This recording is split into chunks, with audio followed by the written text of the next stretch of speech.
الحلقة 19 برنامج بسمة عمل. أنا كل ما أتحرك ألاقي حيطة. أنا عارف وعارفك، أنت مش كسول ولا مستني المعجزة. أنت بتحاول وبتشتغل وكل شوية تقول لنفسك المرة دي إن شاء الله هتظبط، هننجح.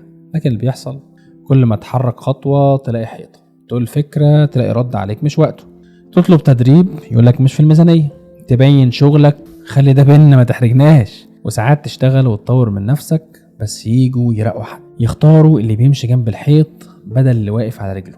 عارف الشعور ده؟ مش فشل على فكرة ولا ليلة حيلة، اسمه الاحتكاك بالواقع. أنا عايز أحكي لك عن نورة، موظفة خدمة عملاء شغالة من 4 سنين في شركة كبيرة. كل سنة تدخل تقييم الأداء وتاخد very good، جيد جدا. كل سنة تطلب فرصة تتنقل لقسم تاني أو يطوروها، وكل مرة يقولوا لها مفيش فرصة دلوقتي. بس المرة الأخيرة هي اللي عملت نفسها الفرصة، بدأت تدرس ديجيتال ماركتينج لوحدها، قدمت في شركة تانية وفجأة بقت تيم ليدر في سنة واحدة. لما سألتها قالت أنا كنت مستنية بس الباب يفتح، بس لما تعبت كسرت القفل وخرجت. الرسالة ليك النهاردة مش دايما الحيطة معناها النهاية، أوقات هي دعوة بتقول لك الطريق ده مش ليك، جرب ولف تاني. نصيحتي من القلب، لو خبطت في حيط أكتر من مرة اعمل نفس الوقفة اللي اتكلمنا عليها، وقفة داخلية، واسأل نفسك 3 أسئلة. هو المكان ده مناسب إن أنا أتطور فيه فعلا؟